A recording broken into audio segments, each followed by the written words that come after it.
आया है सो जाएगा राजा रंक फकीर।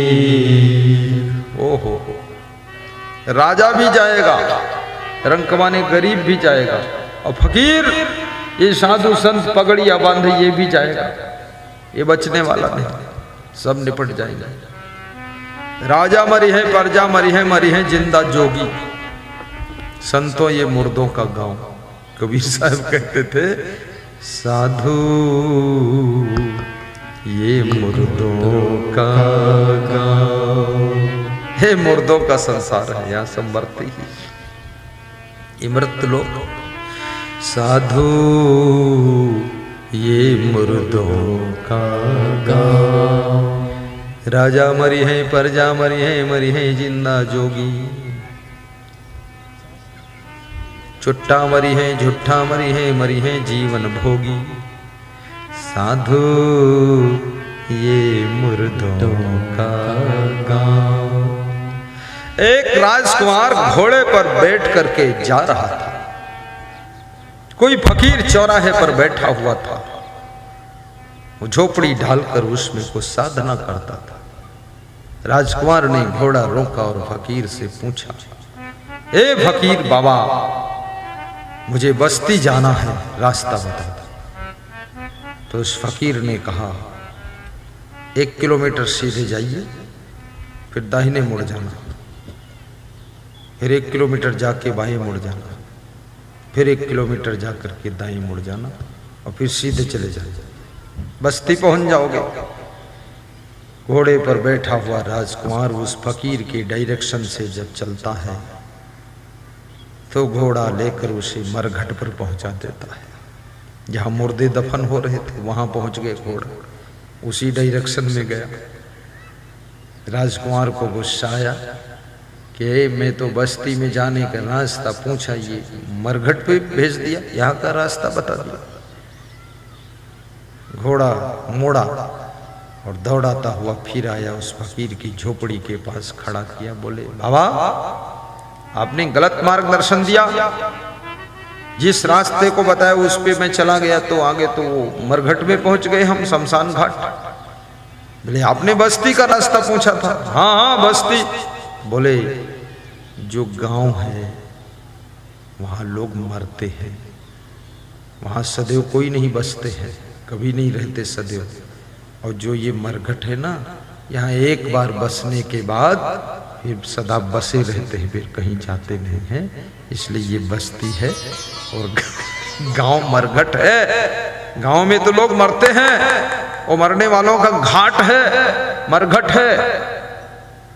और बस्ती तो ये है जिसको मरघट बोलते हो। यहाँ कोई मरता थोड़े है, यहाँ तो मरकर दफनाए जाते हैं, फिर शांति से यहीं रहते, हमेशा बस जाते हैं, फिर इसी में पड़े रहते हैं, इसलिए ये बस्ती है।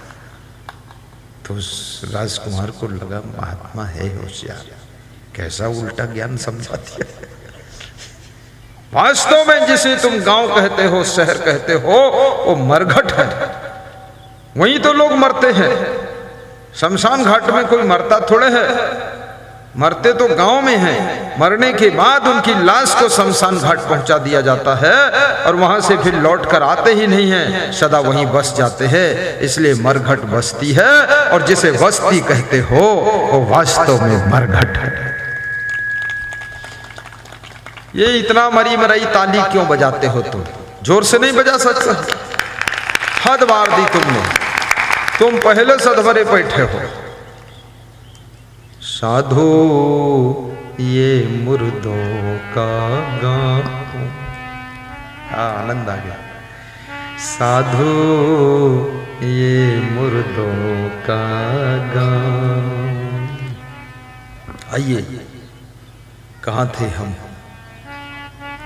प्रसंग चल रहा था, गुरु निर्मल होना चाहिए और शांत यानी प्रसन्न चित्त होना चाहिए। गुरु निर्मला शांता साधु मितभाषण, और साधु होना चाहिए और मितभाषी होना चाहिए, कटुभाषी नहीं, दुर्भाषी नहीं, मितभाषी।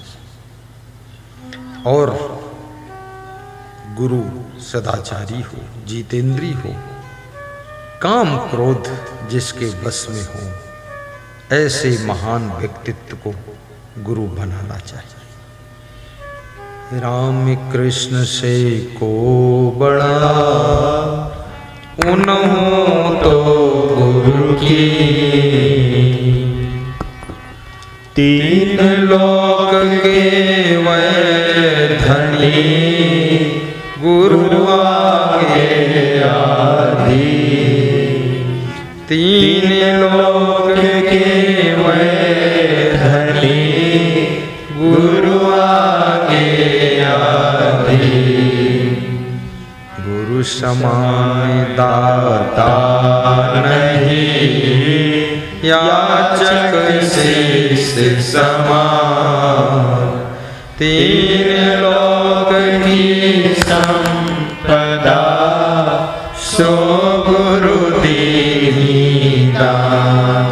तीन लोक की संपदा, सो गुरु दीनी दान। गुरुवर सो गुरु दीनी दान। बहुत अच्छा प्रसंग, सुंदर, कोई कसर नहीं। जितेंद्र कुमार अच्छा लग रहा है, ऐसा तो नहीं लग रहा फंस गए यहाँ। हाँ, कभी कभी ऐसा भी हो जाता है, फंसे नहीं हो। यहाँ क्यों फंसोगे?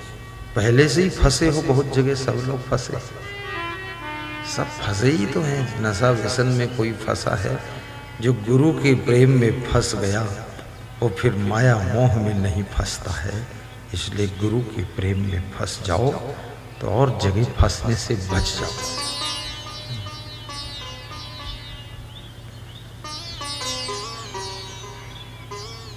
बस थोड़ी देर और सुनाऊंगा, पहला दिन है ना, ज्यादा तंग नहीं करूंगा। लेकिन मुझे लगता है ना, क्या लगता है, 1 बजे से जो सत्संग रखा गया है, इसको अगर 3 बजे से रखा जाता, 3 से 7 तक चलता, तो थोड़ा ये पसीना वसीना की कसमस खत्म हो जाती है। अभी भी बदला जा सकता क्या है? बदला जा सकता है। तो जो छपा है उसको देखकर लोग आएंगे तो बोलेंगे, हमको बोलेंगे वो झूठा है, कैसा छापा है, वो भी तो समझना पड़ेगा।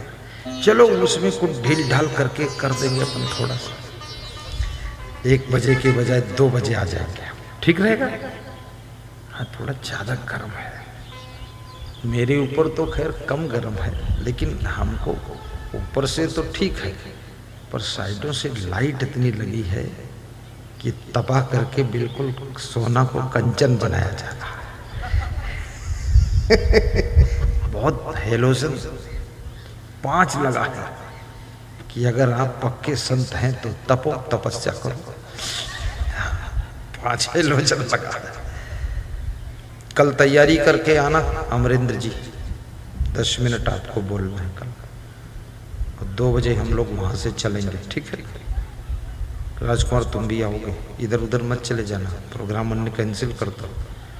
दीपक मंडल, जितेंद्र, तुम लोग भी, ठीक। पूरा काफिला यहीं जमो आकर, रोज नया नया सुनाऊंगा, क्या बात। गंगा रोज नई हो जाती है, गंगा का जल हर क्षण नवीन होता चला जाता है। ये सत्संग की गंगा है, हर क्षण हर रोज इसका ज्ञान रूपी जल नवीन होता चला जाता है, इसलिए रोज सुनना है। आइए थोड़ी देर और, बस ज्यादा नहीं, छोड़ देंगे। छोड़ क्या देंगे, साथ में चल देंगे। हाँ, वहीं हमको भी जाना, अतिथि सदन में ठहरा। मेरे ठहरने का प्रबंध श्री उपेंद्र जी, खड़े हो उपेंद्र, इधर आओ। रितेश, जय, ये 3 बच्चों ने बहुत मेहनत करके, और हरीश दास मुंडी लटका के कोई न बैठे, आजा आशीर्वाद ले ले, वहां नीचे क्या कर, शर्माता क्यों?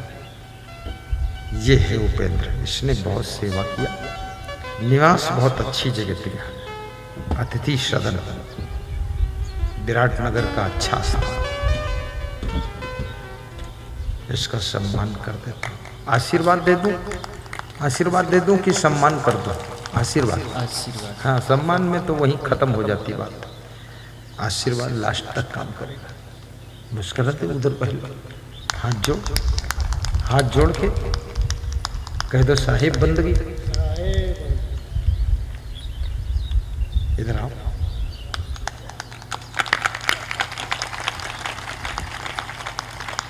इसका एक साथी और है जय, कहाँ है? एक और है रितेश, 3 है।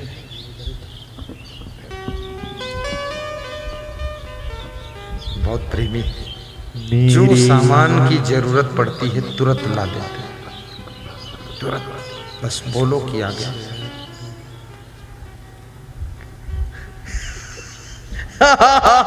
अब हंसा मुश्किल से, 3-4 मिनट लगे ढकेलने में तो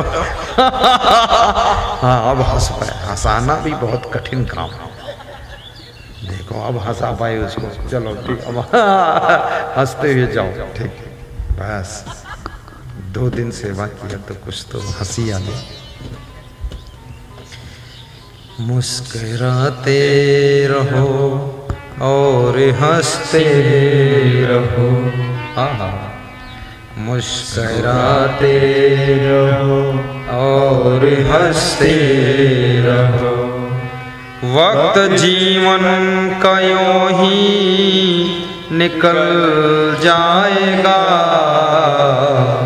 मुस्कुराते रहो और हंसते रहो, काम करते रहो, नाम जपते रहो, काम करते रहो। सब महिलाएं बहुत खुश हैं। जपते रहो, वक्त जीवन का यूं ही निकल जाएगा, मुस्कुराते रहो। अरे चिंता नहीं करना है, आसमान संसार है, सब छूटने वाला है, कुछ भी साथ जाने वाला नहीं। जीते जी भी कुछ छूट जाए तो उसकी भी टेंशन मत लो, आखिर मरने पर तो सब छूटना ही है। तो जिंदा में ही कुछ छूटने लग जाए तो भी जाने दो, कोई बात नहीं। देखिए त्याग होना चाहिए अंदर। हाँ हाँ हाँ, मुस्कुराते रहो, गुनगुनाते रहो, वक्त जीवन का यूं ही निकल जाएगा, मुस्कुराते रहो और हंसते रहो, वक्त जीवन का यूं। पति पत्नी बैठ करके 24 घंटे में 2-3 बार हंसी ना आए तो समझ लेना रिश्ते कमजोर हो रहे। पिता पुत्र के बीच में हंसी ना आए, खुशी ना हो तो रिश्ते कमजोर हो रहे। नाम के रिश्ते हैं, अब काम के नहीं बच रहे। पिता को देख करके पुत्र खुश न हो और पुत्र को देख करके पिता मुस्कुरा न दे तो समझ लेना रिश्तों में कुछ गड़बड़ी हो रही है। जब आप माँ बाप को देख करके खुश हो जाते हैं, गुरु को देखकर शिष्य खुश हो जाए तो समझना रिश्ते निर्मल है, अंदर मैल नहीं।